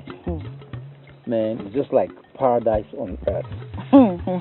Ó ga o, ẹ má sọ fún mi pé gbogbo àkókò tẹ́ fi wà nílé ẹ̀kọ́ ní OAU dé Ẹ̀rìnjẹ̀ṣà waterfall fún ọjọ́ kan. Wọ́n gan surprise mi ò mọ̀ pé architectural studies kò ní fún ẹ láyè fún gbogbo nǹkan bẹ́ẹ̀ náà. It's a very very tedious course. A jẹ́ pé bẹ́ẹ̀ ṣe jẹ́ gbajúmọ̀ ní campus náà lẹ ṣe jẹ́ fikùn. Kí ló mú ẹ sọ pé mo jẹ́ gbajúmọ̀? Èmi máa kàn sọ bẹ́ẹ̀ ní tèmi ni o. Anyway, tó bá di ọ̀la waterfalls kan tó wà ká tún máa dé nílùú Ọ̀ṣun yìí náà ló wà. Wọ́n ń pè ní Àìkúnúgbà. A gbọ́ nínú ìtàn pé ní ayé àtijọ́ dẹ kan wà alágbára ni. Ó wá máa ń pa àwọn ẹran ńláńlá, àwọn ẹran tó yẹ pé kò sí ẹni tó parí ẹ̀ rí ní abúlé yẹn. Ṣùgbọ́n ní ọjọ́ tá à ń wí, ó yìnbọn fún ẹran kan. Kúnúgbà ni wọ́n pe ẹran náà. Ẹran yìí wá kú. Bó ṣe bẹ̀rẹ̀ sí tọ ẹran yìí lọ nìyẹn tó ń tọ̀. Pàtó máa débì kan, ó wá dé ibi ìsàlẹ̀ kan. Ṣẹ́yìn mọ̀ pé tẹ́ ẹ̀ bá fẹ́ lọ waterfalls ẹ máa ń gùnkẹ́ lọ́ba ni. Ṣùgbọ́n ní Àìkúnúgbà ẹ máa sọ̀kalẹ̀ lọ́ba waterfalls ni. Èmi ò rírú ẹ̀ rí. Ó fi dá mi lójú wípé kò sígbe méjì tó dàbí Àìkúnúgbà ní gbogbo àgbáyé. Ìlú Ọ̀ṣun nìkan náà dẹ̀ ló wà. Bí ọ̀dẹ̀ ṣe rí ibi tó ń pè ní tó ibi waterfalls nìyẹn. Torí pé ẹ dà pé wọ́n ní ẹran yẹn pé ó yí wọ ìyẹn Kúnúgbà yẹn ó yí wọ ibi odò yẹn ọdẹ wá sọ bẹ̀ ní Àyíkúnúgbà. Ìdí rẹ̀ tó fi ń pè ní Àyíkúnúgbà di ọ̀la. Tẹ́ bá débẹ̀ ó dá lójú pé gbogbo àwọn ọ̀rẹ́ yín lẹ máa gbọ́ wá síbẹ̀ yìí. Well, ká tiẹ̀ pa gbogbo yẹn ti sẹ́gbẹ̀ẹ́ kan. Ṣé wọ́n pé you really impressed me lórí stage lánàá yẹn? Ẹ ṣé gan. I'm blushing, but you can't see it. Yep. But let me tell you, Shuri, you're really gifted. Only talent. And could any dark woman really explore, you know, you have to show it to people. Let them see what God has given you. Sherry, tó bá jẹ́ tìyẹn ni o, èmi máa kàn fi ń ṣeré ọwọ́ lásán mà ni. Àti kékeré ni mo ti ń lu àwọn ìlù tẹ́rí yẹn. Àti wípé mo jẹ́ ọmọ kan tí ò farabalẹ̀ rárá láti lè wá ní. Torí di èyí, ìlù nìkan ló máa ń tù mí lára, òun ló máa ń mú ọkàn mi balẹ̀. Ẹ wò tó bá di lọ́la, a máa dé ojúbọ Ọ̀ṣun tó ń pè ní Ọ̀ṣun Òṣogbo Grove. Ibẹ̀ ni arúgbá máa ń gbé igbá lọ nígbà ọdún Òṣogbo. Ṣé wàá rí bẹ́ẹ̀ yẹn? Arábìnrin kan tó ń pè ní Susan Wenger, òun ló jẹ́ kó wà more popular all over the world. Ní August every year, thousands of people from different walks of life máa wá ń bọ Ọ̀ṣun ní Ọ̀ṣun Òṣogbo Grove. Àti wípé ní ọdún 2005 ni àwọn àjọ UNESCO sọ di ibùdó àṣà fún gbogbo àgbáyé. Máa mú idé bẹ̀ lọ́la. Osunfunke, you just have a way of, you know, maneuvering our discussion, you know, just to suit yourself. Why? Because you mentioned, you know. Ẹ má gbàgbé pé àtọ̀nà yín ni mo jẹ́. But ẹlẹ́ran ni wọ́n náà now. You're expected to have aspirations. I sure do. Tí bá parí youth service mi, ó mi kí n darapọ̀ mọ́ welfare office ní civil servant ìlú Ọ̀ṣun.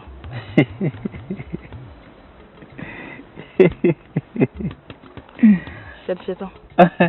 No, ṣorí èrò bó tẹ̀fẹ́ máa ṣiṣẹ́ ní ọ́fíìsì náà kó máa jókòó kàn tẹ̀ ṣe gbogbo ẹ̀ ní ṣe àwàdà. Seriously, it's really funny. Anyway, tó bá di ní ọ̀la tí mo sọ yìí, máa mú yín lọ sí Òkè Maria. Ẹ sọ pé ẹ ti dé Kiriji Woodside, ẹ dẹ̀ ti dé Ibodimoke nígbà tẹ́ wà ní school. So kò ní ìta lọ bẹ̀yẹn mọ́. Tá bá ti kúrò ní Òkè Maria, a lọ sí Àìkúnúgbà. Look, believe me, you belong on the stage. Osunfunke, on the stage. So that while he express God's given talent, kò fi mú ìdùnnú wá sí ẹ̀mí àwọn ọmọ aráyé. Kọ́lọ́hun gan bá lè wò pé ẹ̀bùn tí ń fún ọmọ yìí ó ń lò dáadáa. Mo ti gbọ́. Wos, tẹ̀lé mi lọ sí Èkó tí bá ń lọ. I will link you up with very connected people in this your industry. You know, they will help you so you blossom in this act. Àwọn èèyàn náà gbọ́ wọ́n á rí pé Ọlọ́run fún ẹni yìí ó dẹ̀ ń lò dáadáa. You know, you would bring happiness to a whole lot of homes. Tó ń gbọ́ bó ṣe ń lu ìlú. Ẹ ṣé mo dúpẹ́. Èkó. Kí ni mo wá ń bẹ̀? Ẹ wo, ìlú Òṣogbo tẹ́ mi lọ́rùn o. Kò sí tí mò ń wá kiri. Àmọ́, thanks for the offer.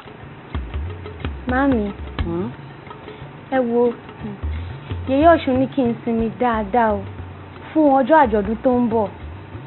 Torí wọ́n ló máa ń rìn èèyàn gan-an. Lóòótọ́ ni, ìmọ̀ràn tó dáa ni Yèyé Ọ̀ṣun fún ẹ.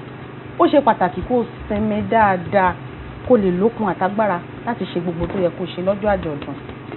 Ó dẹ̀ dá mi lójú pé arúgbó tiẹ̀ lọ́tẹ̀ yìí á yàtọ̀ sí gbogbo àwọn tó ti ń rù bọ́ọ̀lù àtẹ̀yìn wa. Ẹ ṣeun màámi. Àbí Ọ̀ṣunfúnkẹ́? Màámi mi mọ ibẹ̀ tí wọ́n bẹ́ máa wà ń bẹ̀. Kí ló dé tẹ̀yìn wà ń bẹ̀ fún kí ni?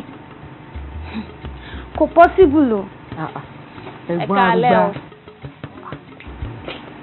Ẹ káalẹ́ mà. Bóò ni ọkọ mi? Ṣé dáadáa ni? Àdúpẹ́ mà. Ó mà tó jọ́ mẹ́ta. Ọ̀rẹ́ mi, báwo ni? Mọ́mí, ẹ jẹ́ excuse wa. Ó dà. Ó ń bọ̀ wájú rẹ̀.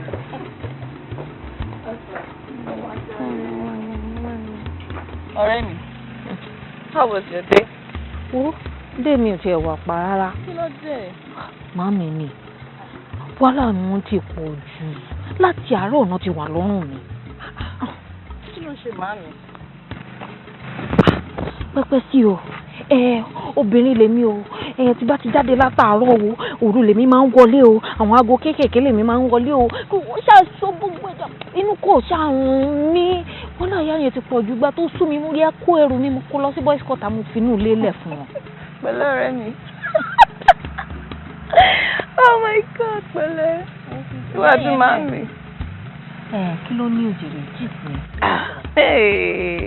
kan wà báyìí wàá máa ní ṣe ló lọ ń jowú. jowú. yes. jowú kí ni ẹ. my new client of course. Tẹ́jú. tòótọ́ ni ó tó kó jowú náà àti wípé bọ̀bọ́ yẹn kí ló dé bọ̀bọ́ yẹn fáìn dákú. Fúnkẹ́ ìṣèlú dà ìpọ́jọ́ Sunday ọlọ́run dá tán. ta ló ṣe ẹ́ báyìí. ó fine. àbó láìkẹ́. èmi ò sọ bẹ́ẹ̀ o.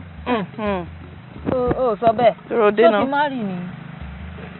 wá ó ní àfẹ́sọ́nà ọ̀rẹ́bìnrin. ìwọ nú ẹ̀ àfẹ́sọ́nà àbí ọ̀rẹ́bìnrin. wọ ilé tó bá wù kó jẹ́ mi ò tẹ́ wà interested. ilé tó bá wù kó jẹ́ ló ń rẹ́rìn múṣẹ́múṣẹ́ báyìí ó wà lára ẹ ó ti hàn lójú ẹ dáadáa pé nǹkan kan wà ń bẹ kí ló ń rẹ́rìn fún. nítorí kí ni nítorí kí ni. bọ́nà náà mò ń gbọ́.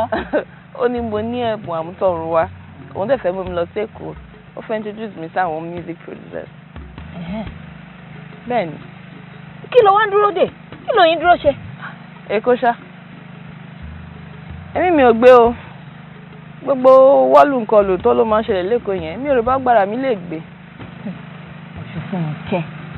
Ọ̀ṣunfúnkẹ́ èèyàn máa rọ́jọ́ múso lókun àǹfààní ńlá lélẹ̀ tí ò dẹ̀ gbọ́dọ̀ jẹ́ kó fò ẹrù àti wípé bàtún fi yẹn ti yẹra fún ti ayẹyẹ arúgbá tó fẹ́ ṣe yìí. ló dáadáa o. èrò tí ń roko èrò tí ń rodò ẹ dákun ẹ ká lọ rè lọ Ọ̀ṣun aró ń bẹ lọ́ṣun l'Óṣogbo wù ni Ọ̀ṣun ń bẹ l'Óṣogbo l'Óṣogbo wù ni òròkè ọmọ sálà.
tútù làárọ̀ bàbá tútù làárọ̀ jẹ́ ilé olúwẹ̀rí ò gbóná rí ìyá mi àgbẹ̀tì ìlú kára ìgbé àjèrè ìyá mi ọ̀sìnrín tó lómi tútù lọ́dọ̀ abú lọ́jà ó sì ń gbọ́nú ilé àgbàrá òjò tí bá níjà tí gbójúde bàbá ẹni lọ ẹ bá mi kórè yèyé Ọ̀ṣun. ọdún Ọ̀ṣun Òṣogbo kò ṣàdédé wáyé lásán tó wà láàrin òrìṣà odò àti olùdásílẹ̀ Òṣogbo. Orúkọ ọba náà kò ní ọba Gbádéwọ̀lú Láròóyè kìíní. Yèyé ṣé wọn pé tẹ́lẹ̀ èmi rò pé nǹkan àdáṣe ni ẹ wo yèyé inú mi á dùn tẹ́ bá lè túbọ̀ ṣàlàyé kinní yìí fún mi lẹ́kùnrẹ́rẹ́. ìwọ ọmọ yìí ọlọ́fin tó tó ni ẹ́ láti èní lọ mo sọ ẹ́ ní Ọ̀ṣunwálé. èmi ẹ ṣe nǹkan ẹ ṣe èyí. ní ìgbà wáṣẹ̀ àwọn ọkùnrin méjì kan òun ló wá à ń pe ìlú yẹn ní igbó òwòlé èèyàn mú níbẹ̀ kò sómi nílùú yẹn rárá. ìkan nínú wọn Láròóyè òun ló ṣàkọ́kọ́ kúrò ní igbó ìkólé yẹn ó ṣà ń wá omi lọ ó dé ibì kan wọ́n ń pè ní Tanísí gbọ́nmi ló wà ìgbà tó débẹ̀ ó rí omi ń bẹ inú ẹ̀ ti dùn ó ní omi lélẹ̀ tí ọ̀fun dẹ̀ ti gbẹ àwọn tí àwọn ò rí omi mu ìgbà tó tún yá ó tún rò pé omi yìí tóun bá kó gbogbo àwọn èèyàn wá síbẹ̀ kò lè tó àwọn torí odò tó kéré níbẹ̀ ó tún wá fún ìrìn ẹ̀ bó ṣàṣe bẹ̀rẹ̀ sí lọ nìyẹn ìgbà tó dé igbó Ọ̀ṣun ó wá rí odò tó tóbi ó ní ó lóun má dúpẹ́ lọ́wọ́ orí òun o pé àṣé àwọn àti ẹ̀ máa rí omi mu láti máa rí omi ṣe nǹkan tó wù àwọn olóòtú ti dá bíbá ẹni àwọn á máa gbé wọ́n ṣáà rí igi kan ẹ̀mọ̀ wọ́n gbọ́dọ̀ palẹ̀ gbogbo igi tó máa gbé mọ́ pé kí igbó má kú síbẹ̀ bó ṣe mú àdá tó bẹ̀rẹ̀ sí gé igi nìyẹn nígbà tó ń gégi yẹn bí igi ṣe ṣubú sínú odò báyìí wọ́n wá gbọ́ òun yẹn láti inú odò pé ta ló ń fọ́ kòkó aró òbí Ọ̀ṣun dá wọn lóhùn bẹ́ẹ̀ báwọn ṣàtúnú ìkọ̀kọ̀ fún ìlú ṣe máa ṣe wọ́n bẹ Ọ̀ṣun pé kán má bínú pé àwọn dí wọn lọ́wọ́ torí àwọn ò mọ nǹkan tó ń ṣe tẹ́lẹ̀tẹ́lẹ̀ làwọn ṣe gé igi yẹn ní Ọ̀ṣun wá ní ìdá ìgbà tó ń ti lọ pé àwọn fẹ́ bí ẹ̀jẹ̀ pé àwọn fẹ́ kí wọ́n máa ṣe ọdún fún àwọn ní gbogbo ọdọọdún tó bá lọ sí igbó ìkólé oko àwọn èèyàn òun wá síbẹ̀ pé àwọn ti rí ibi táwọn á máa gbé o sọ àtìgbà yẹn tí wọ́n ti ṣèlérí fún wọn pé wọ́n á máa ṣe ọdún fún wọn lọ́dọọdún òkú yẹn ó túmọ̀ sí pé Ọ̀ṣun yọ́nú sí wọn pé kò bínú sí wọn mọ́. ẹ wò yèyé Ọ̀ṣun gbogbo ilẹ̀ yìí ló kún fún ìtàn àdáyébá yìí ṣé mo ń pé mo ò tẹ̀ mọ́ pé bíi ọdún Ọ̀ṣun Òṣogbo ṣe wáyé nìyí. bẹ́ẹ̀ni láti ìgbà náà ni ọmọbìnrin tí à ń pè ní arúgbá tó ti máa ń rúgbá láti ààfin lọ sí odò Ọ̀ṣun ọmọbìnrin tó bá máa gbé nǹkan ètùtù lọ sí odò ó gbọ́dọ̀ jẹ́ obìnrin ọmọ tí ò tí ì mọ ọkùnrin rí rárá kò gbọ́dọ̀ mọ ọkùnrin ọmọbìnrin yìí tó máa mú fún ìgbárùrù ó gbọ́dọ̀ jẹ́ ọmọ tó wá láti ìdílé ọba wọn lè mú ọmọ kan lásán pé kó wá ru igbá àfẹlẹ tó bá wá láti ìdílé ọba ìkànnà lè mú. Wow, quite a tremendous honor for such a girl. Ọ̀ṣunwálé lóòótọ́ ni ìdí nìyẹn tó fi jẹ́ àbúrò Ọ̀ṣunfunke Ọ̀ṣunrelé ló máa rúgbá ní ọdún yìí.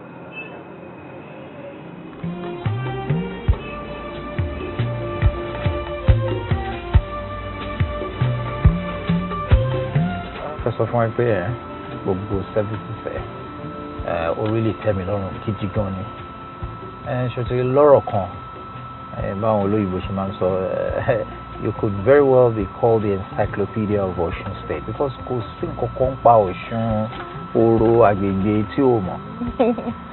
Thank you, sir. Sir, mo ti sọ fún mi pé lo sir fún mi just call me TJ. Okay. So once more, I really, really appreciate your services. You're most welcome. My pleasure. Pleasure is mine. It's really been a wonderful trip, and now today must be really reason to change some way of a Osun, because it was really fun feeling for me. Well, about that, mo ti ń ro nípa bẹ́ ṣe ní kí wọ́n máa gbé lẹ́kọ̀ọ́ ni. Láéláé mi ò gbà ó kò lè ṣeé ṣe. Mami ẹ jọ̀ọ́, èmi náà kàn ní kí n gbìyànjú ẹ̀ wò ni. O fẹ́ gbìyànjú kí ni?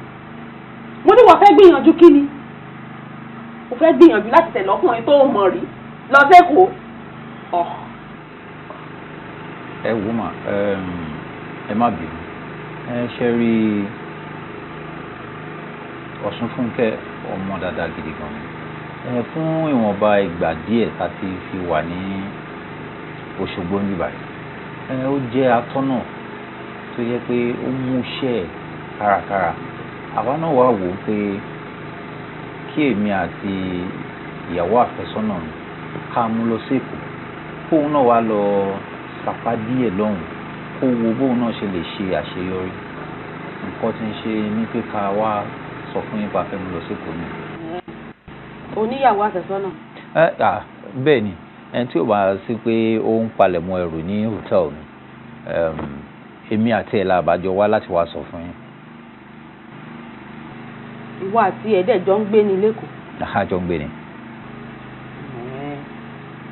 Iṣẹ́ wo ni wọ́n ń ṣe? Architect ni mi. Àwọn tó máa ń báyàn ya àwòrán ilé. Bẹ́ẹ̀ ni, bẹ́ẹ̀ ni. Ìyẹn náà dáa.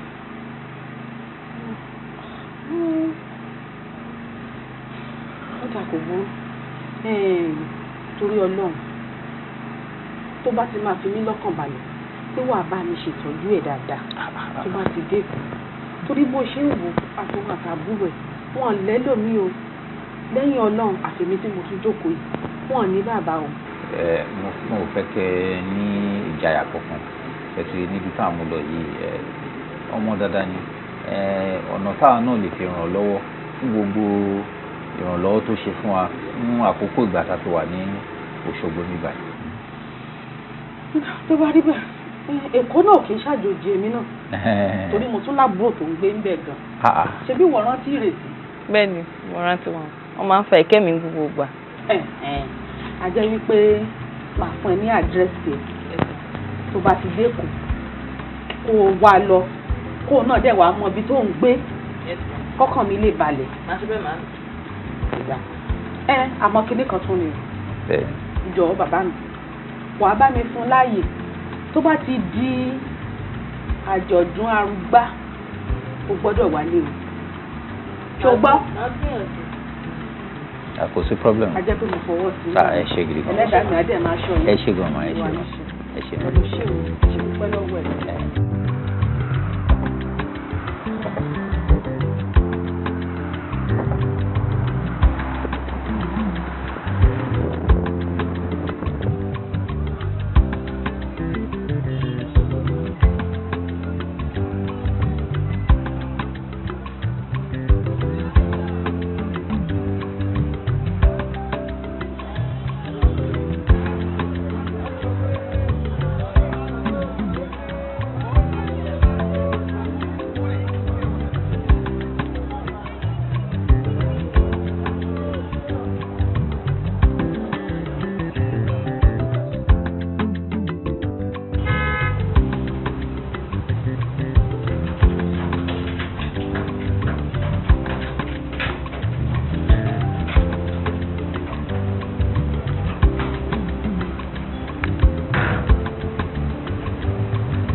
gbọ̀nàgbọ̀ngàn ẹran ọ̀gbẹ́ tí mo ní kẹsàn pé tẹ bá lè rà wá kọ́.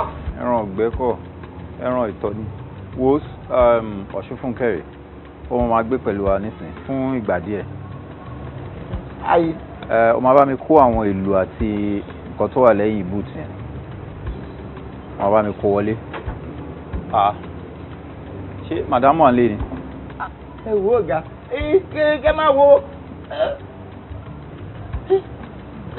láti ìgbà tí màdámù ti padà dé wọn ò jáde kúrò nínú ilé. ẹ má sọ pé mo sọ fún yín o ẹ má jẹ kọ́mọ pé mi ni mo sọ fún yín o. ìwọ ló mọ̀ jẹ́ ká máa lọ sí ilé. ṣé Dolapo kò mọ̀ ń bọ̀ ṣá. mo ti gbàgbé láti sọ fún but anyhow kò má sà má bọ̀ já lọ. kí ló dé náà. níbo má bọ̀ já lọ mo gbàgbé ni let's go. mi ò fẹ́ wàhálà o. irú wàhálà o let's go. mo rí message ẹ. No problem. I'll wo 2 p.m. àbí? Come on, sure, very soon. Do you know you can't wọlé náà jẹ́ kí lọ wait fún wọlé náà. Hold on, my best of all. How are you? I'm well. Good to see you. Yeah, likewise. So, how are you? I'm very well. How are you? How's everything? What's your research látàrọ kí tó ṣe fẹ́ dé? Má bínú mo ti dé kúrò ní state of Osun yẹn ni man. Yeah. Okay, well. So, báwo wá ní photoshoot ẹ? Cancelled though. Cancelled? Yeah, cancelled. Kí ló ṣẹlẹ̀? Mi mọ̀ nǹkan tí bọ̀bọ̀ yẹn tó ṣe bọ̀bọ̀ yẹn jàre náà ní malaria, typhoid, HIV. Wọ́n ṣe cancel ẹ̀ ṣá. Come in. Yeah, wọlé. What?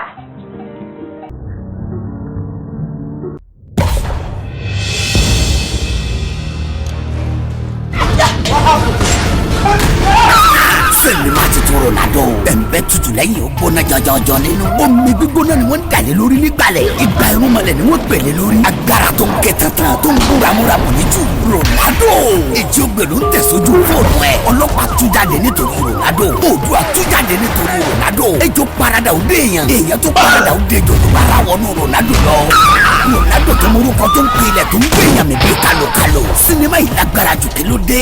Ronaldo làkọ́lé ẹ̀. Michael Abiona ló produce ẹ̀. Wasiu Adéyanjú Àtàbíọ́dún Adésínà ló direct ẹ̀. Fúnkẹ́ Ògúngbè ló package ẹ̀. Starring Ọdúnladé Adékọ́lá, Bímbọ́ọ̀sì, Michael Abiona, Ṣẹ́gun Ògúngbè, Madam Sajẹ, Ládi Fọlárin Lálùdé, Mustapha Ṣọlágbàdé, Don Richard, Fúnkẹ́ Ògúngbè àti bẹ́ẹ̀ bẹ́ẹ̀ lọ. Nínú sinimá titun Ronaldo, subtitled in English, ó ti jáde sórí VCD ní Kọ́kásádà. Marketed and distributed by Mustard Films and Records Nigeria Limited. AG11/09 Movie City, Ami Arena Shopping Complex, Bọ́ládé Òṣèlú, Lagos. Telephone 09032835752 àti 07030700181. Head office wà wà ní suite 386 iná Ládì Complex Agodi Gate Ìbàdàn. Àtẹlẹ́ tó wà ní number 1 and 2 Òkèọlá Àpòmù nípínlẹ̀ Ọ̀ṣun. Àti káàkiri ń bí gbogbo. Sinimá titun Ronaldo. Agbára gbàngbà lórí tàgbàngbà. Ó kọjá àfẹnù òyìn fi kẹ́ra kẹ́wò kẹ́gbà. Ronaldo ti jáde. Grab your copy now.